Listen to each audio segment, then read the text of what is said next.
Where's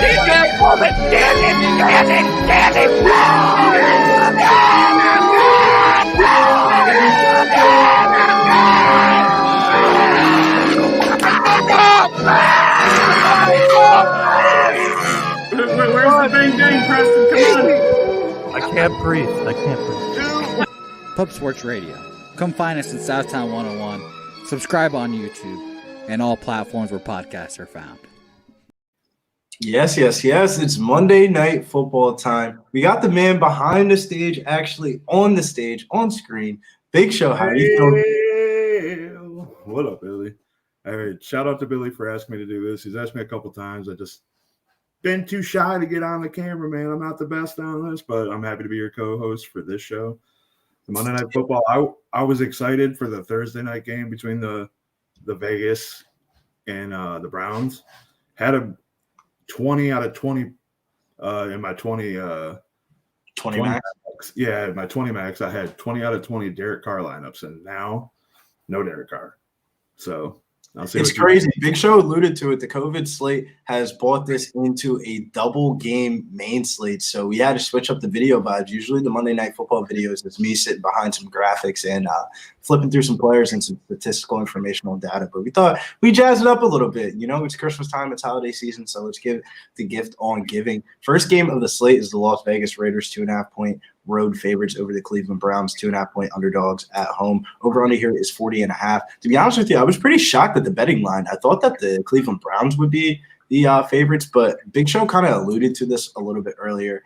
Was about Derek Carr. I kind of feel you. I was kind of on Derek Carr in that Saturday Showdown slate and then doing some deeper research about it. The Browns pass rush has produced the 5th most sacks in the league so far this season, and they have allowed only 1 or fewer touchdowns to quarterbacks in 5 of their last 6 games. And the Raiders have gone 1-5 in their last 6 games and been blown out by 19 or more points in 3 of their last 5 games.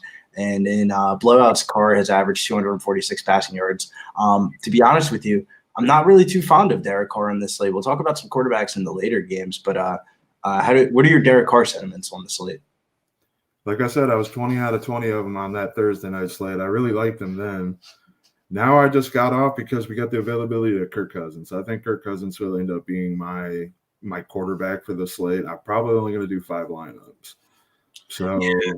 I think I'll just beat Kurt in most of them. Yeah, we'll get into Kirky, but I definitely do feel you on that. I think Kirk is definitely going to be the quarterback that would be the highest projected on the slate. On the Raiders, Josh Jacobs is there. What are your thoughts on Josh Jacobs? Been pretty interesting of recent. Since Kenyon Drake's been out of the lineup, he's been using the passing game. He's had at least 4 targets in 4 of his last 6 games. His usage in the passing game, do you think this makes him a solid GPP option, or do you think that you're going to shy away from Josh Jacobs on this slate? On this slate, personally, I'm kind of dipping off literally everybody on the Raiders. Like I was big on Renfro. I was kind of big on Josh Jacobs on the Thursday night slate. But I'm going to end up liking guys in the other game.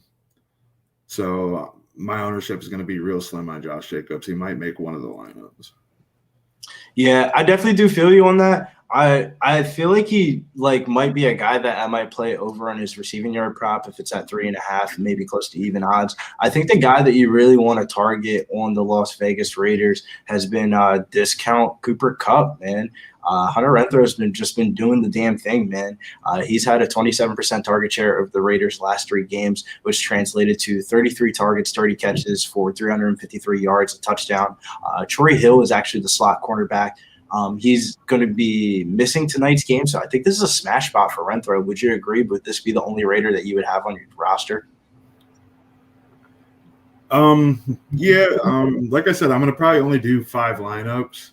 It's hard not to play discount Cooper Kupp in none of them lineups, so he won't be my heaviest owned wide receiver. He definitely won't be the heaviest owned wide receiver in this game because I like Donovan Peoples-Jones. I think he'll be my highest ownership on receiver in this game, actually. Yeah, let's get straight into the Cleveland Browns side because I'm with you, Big Show. I'm not really too fond on the Las Vegas Raiders. It's probably the team that I'm going to get the least amount of. But the Cleveland Browns are actually pretty interesting with this game tonight. Starting quarterback Baker Mayfield's going to be out. Nick Mullins is going to be the starter. Case Keenum, the backup, also being out on COVID IR. Nick Mullins gets a good matchup against the Raiders, who are allowing the 10th most fantasy points per game to the quarterback position. But, it's Nick Mullins at the end of the day. What could be his ceiling? But, I mean, some of these backup quarterbacks have been absolutely smashing on primetime. And you alluded to it just a couple of minutes ago about Donovan Peoples-Jones, man. Jarvis Landry's on the IR list for this game. Jones has had at least 5 receptions, 70 yards, or a touchdown in 4 of his last 6 games. And he also – this has nothing to do with fantasy, but he has the baddest chick in the game, Valerie Loretta. We like betting on guys that like Valerie Loretta. So yeah, man. Sometimes if you know that his personal life is smashing, he's going to smash on the field, right? Right, yeah. What are your sentiments on we'll keep it in the passing game actually for a little bit. We talked about this pre-flop before coming on the stream. You want to talk a little bit about David Njoku? I think it's pretty interesting that Austin Hooper is going to be out for this game, and then Harrison Bryant's been nursing an ankle injury. Is David Njoku going to be the tight end that we're going to get shares of, because we kind of just skipped over Foster Moreau with Darren Waller. I don't know. I might be out with the Foster Moreau. We haven't bought this Njoku out since like 2018, where it's like, God, I might have to have 100% Njoku at 2,900 on FanDuel and 5,200 or 2,900 on DraftKings and 5,200 on FanDuel. Yeah, like he's a little different price on FanDuel. What's up, Birdie? He's probably going to be in all of my lineups in DraftKings. I don't know what I'm going to get. $3,600 DraftKings price tag on that Monday main slate is way too cheap of a price tag. I feel like if you're giving me Foster Moreau, David Njoku, and Tyler Conklin, it's just like, all right, we're playing fucking roulette. I'm pulling the 2018 bag, dude. We're going back to Njoku. Hopefully he gets us a touchdown. If you don't get a touchdown, fuck off. Hopefully he gives us the O.J. Howard performance that Hector gets for playing O.J. Howard, and he scores a touchdown for the first time in like 2 years and wins $250,000. I hope I'm that lucky on this slate tonight, but I'm right there with you, Big Show. I think I like me some David Njoku. One thing that we talked about this year is the running backs correlating with the tight end position, and Nick Chubb is one of my favorite plays on the slate. Without Kareem Hunt, man, he could absolutely smash in this game. And then on top of that, the Raiders defense has allowed 6 touchdowns to the running back position over the last 4 games. So if Nick Chubb does score a touchdown, it's hard to say that Nick Chubb is going to outscore Dalvin Cook, but we're going to have to not play 100% Dalvin Cook on this slate, because we're going to be pairing Kirk Cousins with Justin Jefferson. Like that's what we're going to do, and that's how we're going to spend the salary. So we're going to have to get a little bit weird at the running back position, and one of those positions might be Nick Chubb. He's been having a couple of down weeks, 17 rush attempts, 59 yards. I like the usage in the passing game. 4 targets back-to-back games. This game, I think he was coming back from injury. But we want these games, the Detroit Lions, the Cincinnati Bengals, the LA Chargers game. And in all those games, I feel like it's really correlated to I feel like the rushing touchdowns and stuff like that. And if he can get a touchdown and go double touchdown, hey, man, it might not be the same exact score as Dalvin Cook, but as long as point per dollar wise it grades out, we might be able to get away with fading Dalvin Cook. Do you think that Nick Chubb is going to be a part of the way we're going to be able to fade Dalvin Cook tonight? All right, so for years, Billy, what have we heard about when we have running back ownership splits? When you hear that typical, it's a 70-30, 60-40 split in the backfield. In a 2-game slate, that's kind of relevant, because we got a spot here between a guy that has earned a spot in Dearness Johnson to get 7-8 good carries and a couple pass plays, and we got a guy like Nick Chubb who's proven to be a 100-yard rushing machine in the past. So I think most of my ownership, I'll have more Montgomery than anybody. But that's going to make me be able to go to pairing these guys up in other spots and just go in Chubb and Dearness Johnson and just take whatever this backfield gives me with a third-string quarterback in. And pairing it with Njoku, that's also kind of cheap. So I'm getting Njoku, Dearness Johnson, and Chubb fading. And Donovan Peoples-Jones, too. Donovan Peoples-Jones, which is kind of fading the Renfro in this lineup. And I'm getting off of playing some Dalvin Cook. So if it goes the running backs from the Cleveland side on a 2-game slate, which we're not used to really, we're not used to breaking down 2-game slate, but that 60-40 ownership, that 70-30 that we hear all the time, I'm going to use it here. I'm going to take 40% of, 40% of my lineups. I'll have some Johnson in it, and then 60% of my lineups I will have Chubb in it, probably paired with Montgomery. Yeah, I definitely do feel you on that, Big Show, because even though this is a 2-game slate, I feel like this is a good simulation for the next couple of weeks, because once we get in the playoffs, these are really how like wild card weekend slates are set up kind of. So it's kind of like a good simulation run for wild card weekend. But Nick Chubb, we talked about the Browns and the Raiders, both of the games. I feel like that feels like more of like a leverage spot once we figure out a little bit more about ownership in the next couple of hours, because the slate locks up at 5 o'clock, bro. Like after we get done streaming, like we're probably going to have to start putting in lineup and stuff like that and start doing some lineup construction stuff. But let's go over to this next game since we already alluded to it. Minnesota Vikings, 6.5-point road favorites over the Chicago Bears. Over under here is 45.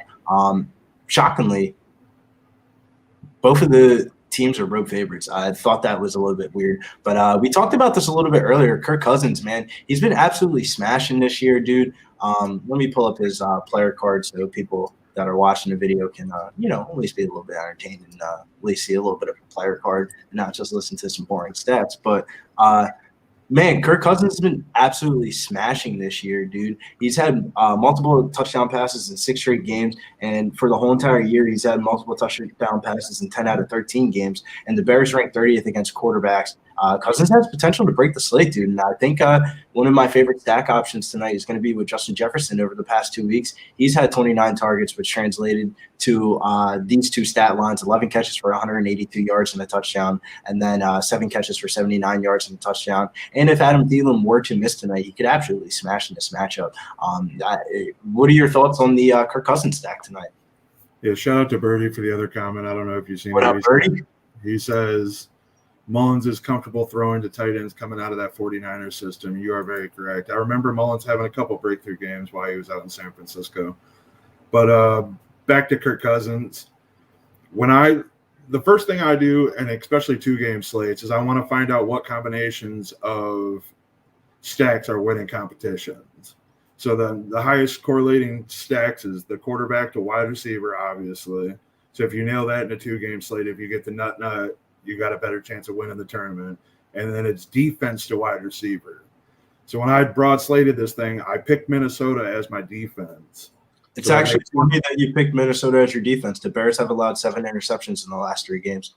Yeah, so like with the Minnesota defense correlating with Jefferson and then Kirk Cousins correlating with Jefferson, it's just what I'm on. It's just I feel like it's the best stack to start off with, and you'll just have to find, you have to get dirty with some players like Njoku and getting some value at DPG or DPJ and yeah, like I said, Jefferson, Kurt, and the Minnesota defense is the play here in my stack. It feels a little weird, though, that we're going to be potentially fading Dalvin Cook. The concern last week with Dalvin Cook was a shoulder injury, but he rushed for 205 yards and 2 touchdowns, his best stat line of the season, and he looked healthy and back to normal. Granted, I think the Bears' defense is a better rush defense than the Steelers. You got absolutely gashed every week, I feel like, in the last 5 weeks. But the Vikings are in a playoff game. Not a playoff game, but this has a lot of playoff implications, I meant to say. And I would expect Dalvin Cook to get a full workload. I think you're going to have to match the field with Dalvin Cook, but we got to figure out what his ownership is. If it's 40%, then we're going to match the 40%. But if it's like 60%, then I refuse to go over 50% out of my 10 lineups on Dalvin Cook. If it goes to 60%, I would try to probably get in about 20-25%. Honestly, like it's going to make that's the leverage is, when you cut the field in a little bit less than half, like.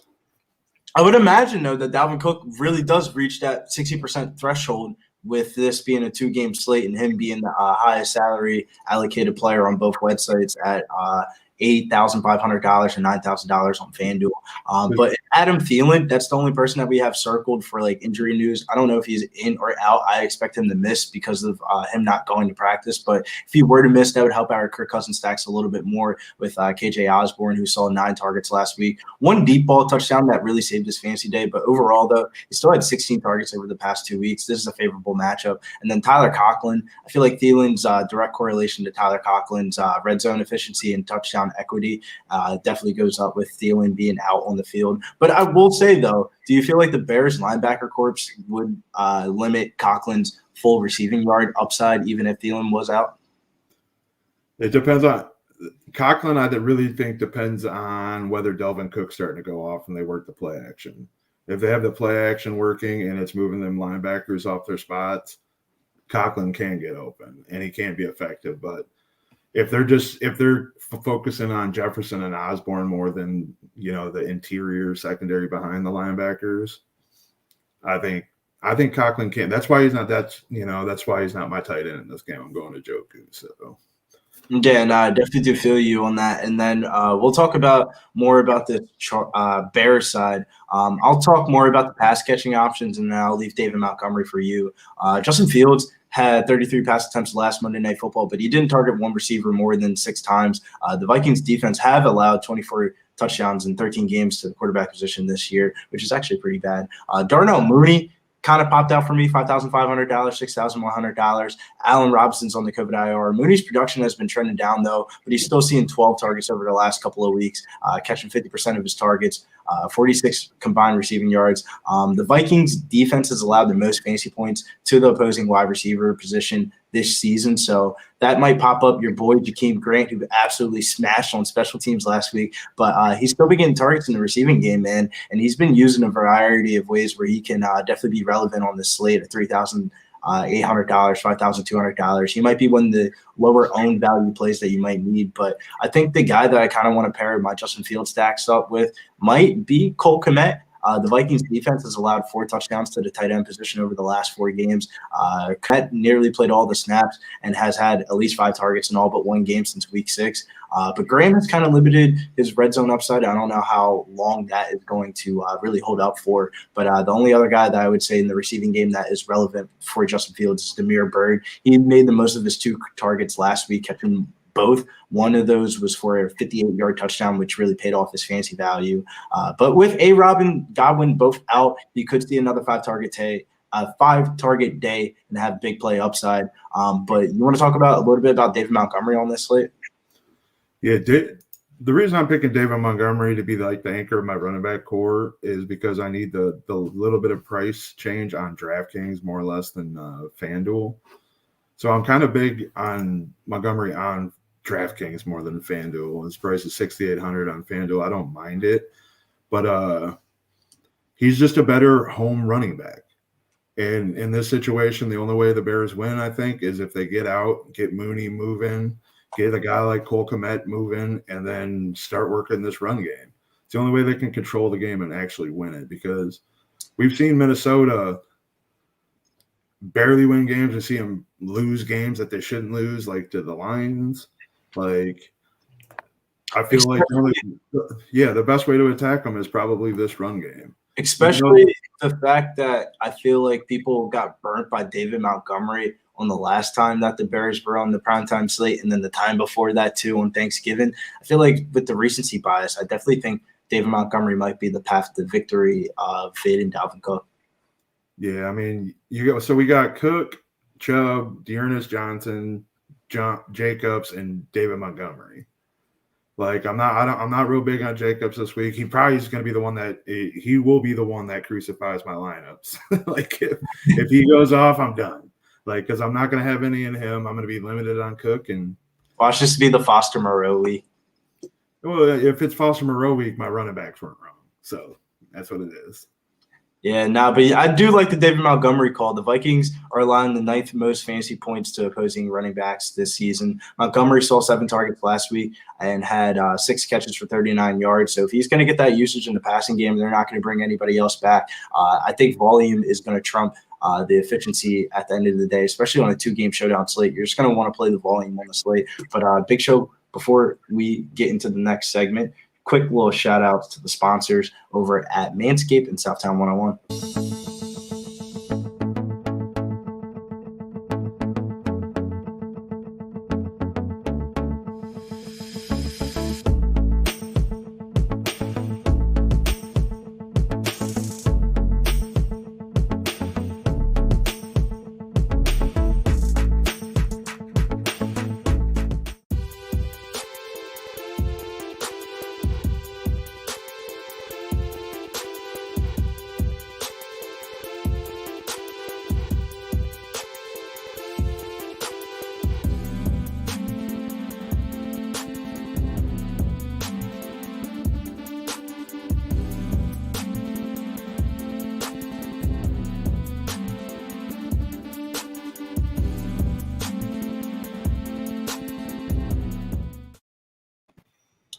So I have pulled up my projections for tonight's game. Let's go over. This is basically like a summary of what we just got done talking about. Do you feel like the quarterback projections are correct? I currently have Kirk Cousins as projected as the highest quarterback scorer on the slate, but I put him as a CB value just because of Justin Fields' price tag, $5,300, $7,000 a little bit, $1,000 price difference less on FanDuel.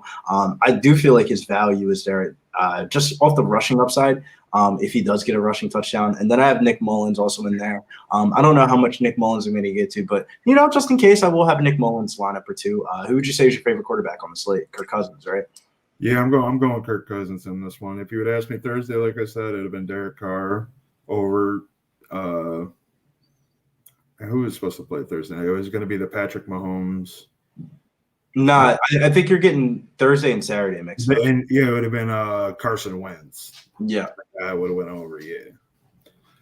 Yeah, I'm going Kirk Cousins here, bud. There we go. Kirk Cousins, I definitely will feel you on that. If you're looking to play Dalvin Cook, then I would probably say Justin Fields is the second best quarterback on the slate. At the running back position, probably could change up these projections just a little bit. I do have Nick Chubb graded out as my favorite running back play of the slate, but talking to Big Show a little bit more about it, I think David Montgomery at $5,900 is the running back that you're going to want to own at $6,800 on FanDuel too. I like that price tag, but you would say David Montgomery is your favorite running back play on the slate? David Montgomery is going to be in more lineups, but I like Chubb the most. If that makes sense. You think the projection's correct? It's just how I think the projections are correct. I'm the only thing at the end of that I'm hoping is Chubb outperforms Cook by margin. Like that would be the nuts is Chubb to overproduce Cook and then Montgomery to beat Jacobs and Dearness. Like I said, I got Dearness and he's probably going to end up in like two of my lineups. Yeah, $5,400. Just that price tag difference between David Montgomery and Dearness Johnson just makes David Montgomery. I'm going to change that value on him. I honestly think that point per dollar wise, I would say that David Montgomery would be my second favorite play in the slate. He is my second favorite play. My first play would be Chubb. I don't think there's going to be a lineup out there that wins money that doesn't have Cook or Chubb in it. So no way. Yeah. Then it might even be both of them in it that wins the lineup. Whoever gets cute enough with Njoku and Peoples-Jones and then Osborne, they could probably get Cook and Chubb in the same lineup. I agree. We're going to figure out some more lineup construction in a second. Favorite wide receiver on the slate? The one that's going to be a majority of my lineups is Donovan Peoples-Jones. He's probably going to be in 4 out of 5. And then Jefferson will probably be in at least 3 out of 5, maybe 4 out of 5. For the people that are watching, Jefferson's going to just be a core play on today's slate. I might as well just bold that now. We're just going to core that up so we remember that.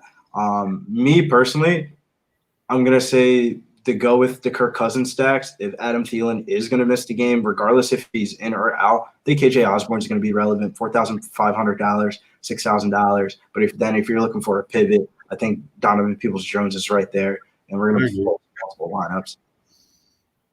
I agree, and I mean it depends on whether you're going to get Cook and Chubb in your lineups. If that's the way you feel like going, I'm personally not going to head that way, but if you're looking to get that way and you want some advice, any of these bottom 3 guys, even the bottom 4 guys that Billy's got here listed, I think are all viable options. I wouldn't be stacking too many of these guys together trying to get lucky like in a showdown slate because it is a 2-game slate, but these guys all got value down here. Yeah. Would you Jakeem Grant favorite play under 4K wide receiver wise? I'm kind of with Birdie this week. Give me Bird. Give me Bird. We're gonna go Bird. I think just the ownership difference from last week and this week. Yeah, Bird did get a touchdown. He did break one off, but Grant took that one back to the house, so that's going to get him some ownership this week. And I feel like they could do the same thing, and I take that touchdown off. Bird did do a little bit better last week. I agree because I got to figure out what I'm going to do with my Justin Fields stacks. Favorite tight end of the slate. I agree with you, Big Show. You might as well highlight this now. And I think you got it right. It is a shot still because, like I said, we haven't bought this play out since 2018, early 2019 when we thought he was going to be a monster. Just freak athlete like Njoku. He should have, if he could have avoided some injuries and some, actual setbacks to his growth, he probably is a top 10 receiver, top 10 tight end in the league. Yeah, I would agree 1,000%. Athleticism-wise. Yeah, I think I should raise up his little value a little bit. But like you said, though, it is hard to be convicted on that. But let's go over to the defense real quick. Favorite defense would definitely probably be the Minnesota Vikings, as it does have the highest projection. Yeah, the correlation between the Jefferson and the quarterback and defense is what I like. I mean, I could say the same thing for the Cleveland Browns and Donovan Peoples-Jones and Njoku, but the only reason why I have it, I'm not playing Mullen, so. The only reason why I have an A for the Bears is just because of Jakeem Grant's punt return ability. Just you might be able to sneak out a touchdown. And if they do score a touchdown under 3K, that would be the cheapest thing on the slate that would score the best, I would say. Yeah. Yeah, but let's get straight into the head-to-head matchup, Big Show. I'm going to give you the honors of the first pick while I go over to the screen. Who are you going to pick to start off your lineup, man? Didn't even think. Yeah, it would have been nice to know that I was going to go first, but let's start it off. Let's go running back, Chubb. Chubby Chubb. First pick of the video is going to be Nick Chubb, and my first pick of the video is going to be Dalvin Cook. So,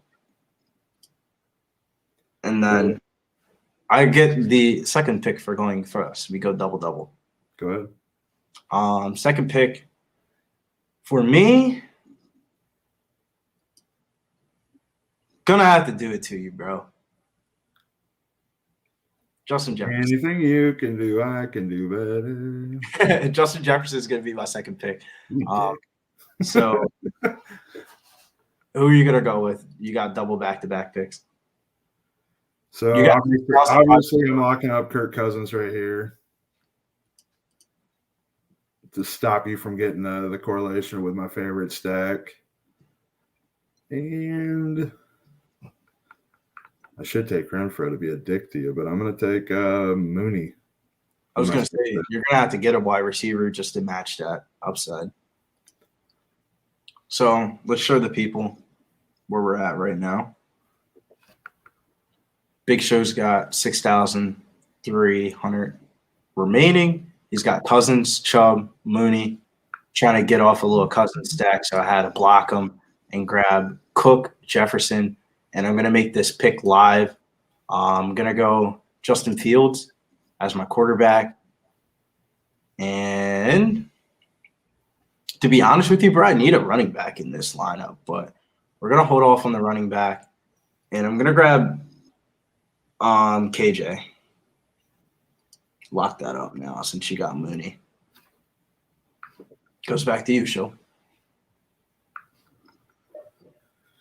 All right, so FanDuel is a little different beast than DraftKings for me, boys. So there is going to be a little bit of pause in trying to figure this stuff out, but I think it's a good learning experience for anybody that plays DraftKings. FanDuel, I personally think that is a little bit easier to cash. So DraftKings players should probably learn how to play FanDuel a little bit. Throw a couple FanDuel lineups in there.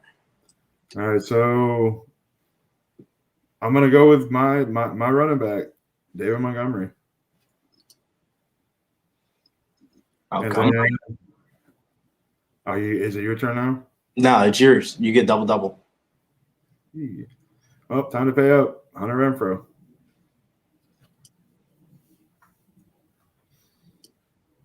Bang. Here, I'll show you a visual of what your team looks like currently right now. 5,900 remaining. I kind of feel like I have a little bit of an edge since I play on FanDuel, so I know a little bit more about the lineup construction. But it's interesting to see Big Show, really go through the thought process of a FanDuel lineup. He's got Cousins, Chubb, Montgomery, Mooney, and Renfro. Currently, right now, I have Fields, Cook, Jefferson, Osborne. About to make my next pick right now. This pick is actually interesting because I need some value on this slate, but I kind of shot myself in the foot by grabbing Justin Fields. So I don't have access to the best defense I have projected on the slate. So I'm going to grab the Browns defense, and I'm going to need some value on this slate. We talked about it, and I'm going to have to be that guy for you, Big Show. All right, I'll just take him off. Go ahead. I got to grab Damiere Byrd. I'm going to need some value to figure out what we're going to do to allocate the rest of the salary. Because we're going to have to spend some money with, you having Hunter Renfro, Justin Fields, bang, bang, bang. The options are left very slim to none.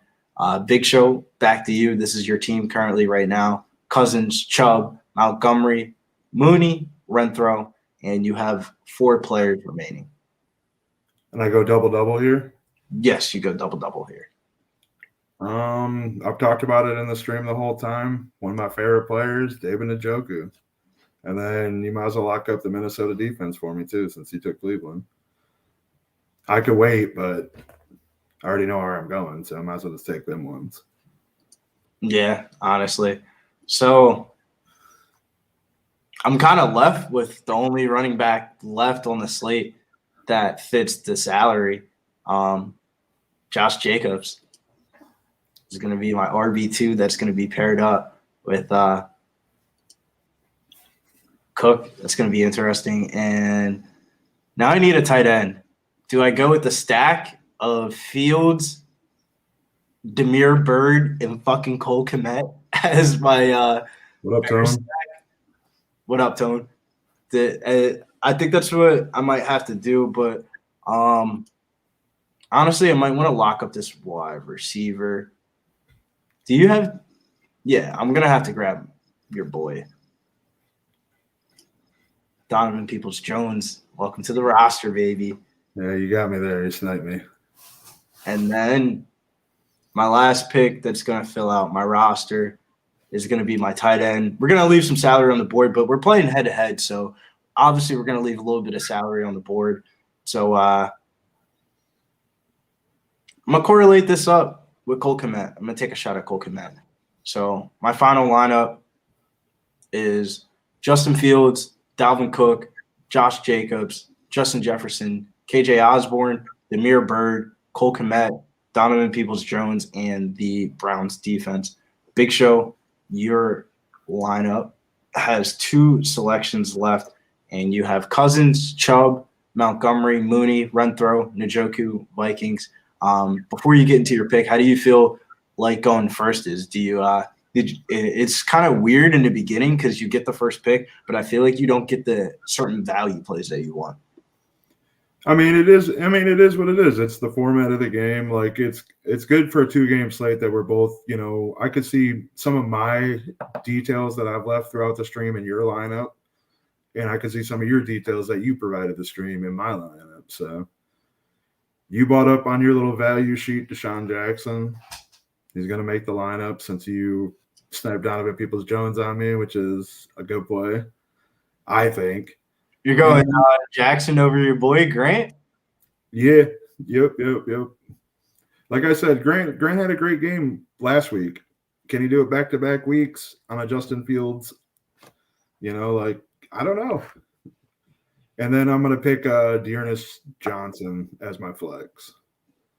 which I should probably have ordered it different to have Montgomery as my flex, but I'm not changing the lineup anyway. So yeah, currently, as you can see, I have the account right here. So we gotta, load up the FanDuel account, and I gotta send you the invite. But we'll worry about that stuff off stream after we get done this video because we're gonna build lineups anyway. But my lineup is Justin Fields, Dalvin Cook, Josh Jacobs, Justin Jefferson, KJ Osborne, Demir Bird, Cole Kmet, Donovan Peoples-Jones, and the Browns defense. Big Show's lineup, just to go over it one last time, is Cousins, Chubb, Montgomery, Mooney, Renfro, Jackson, Njoku, Dearness Johnson, and the Vikings defense. But before we get on out of here, Big Show, we got to, give out our favorite play of the slate, which is going to be chalky, and then your favorite dart throw of the slate. That's how we're going to start doing these a little bit more. I'll start it off. My favorite play of the slate is going to be Justin Jefferson, and then my favorite dart throw of the slate is going to be Justin Fields. How about you? Well, I'm probably going to have to go Montgomery as the play. He's probably, whether I think he hits it or not, I think he's the one that will win me lineups out of my lineup just due to ownership and not being on Cook and Chubb on 100% of my lineups. And then I think Kirk Cousins has a good game. I'm going to go with Kurt. Captain Kurt? Yeah, I think he's going to be in 5 of 5, so I'm going to have to go with Kurt. Are you going to play Captain Kirk in Showdown? Let's talk about quick little Showdown thoughts. Las Vegas Raiders, Cleveland game. I feel like you summed it up pretty earlier. I feel like your value play, you said, is going to be David Njoku. The guy that I'm going to pay up for in the MVP is probably going to be like Nick Chubb on FanDuel. What would you say would be your dart throw in that Las Vegas Cleveland game? Let me get to that game real quick. Yep. There is some guys in the player pool that are in that game. We had Josh Jacobs, Deshaun Jackson, maybe Brian Edwards too. We'll look into that to see which one's going to be more relevant. But they're just what was your question again, Billy? Favorite dart throw in the Las Vegas Cleveland game? Dearness Johnson. Dearness Johnson, I like that. If he gets anything over the 40%, I think he'll make value easy for us, boys. I like it. We're gonna post this projection thing in the Discord after. That's why it's also very important to get inside the Discord. Minnesota Chicago game. Favorite obvious play of the slate is going to be Justin Jefferson in that game, and then value play for me is going to be KJ Osborne if Adam Thielen were to be out. Show favorite obvious play. Do you agree? And what is your favorite dart throw value play? The obvious play is obviously Jefferson, since he's linking both of my ideal stacks, the quarterback to wide receiver and wide receiver to defense in the 2 game slates. And Mooney's my long shot. He's had 2 semi off games really in the Mooney subset, and we've seen guys like Grant and Bird come up and make plays for a team that needed them. I think Mooney gets it back on track today. Yeah, hopefully Mooney can get it back on track, man, because he's been kind of somewhat quiet. But Allen Robinson also did come back of recent. So, it's Big Show's first time playing on FanDuel. We haven't really decided what we're going to play for. We could even play for free for all the fuck we know. We're just trying to get Big Show used to using FanDuel a little bit. So we thought this would be a good little thing, because once it comes to playoff time, bro, we're probably going to have to play on both websites to really optimize our opportunity on the slates. But Big Show, where can they find you at? Find me on Big Show Picks on Twitter. You can find me on most of the later afternoon shows as the producer backstage, helping all the guys get their shows off. I end on Saturdays on the UFC streams.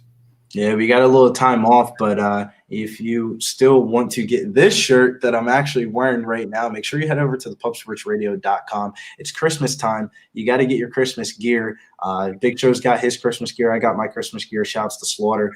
Till next time, though, which will be later on tonight because we got another 2 game slate.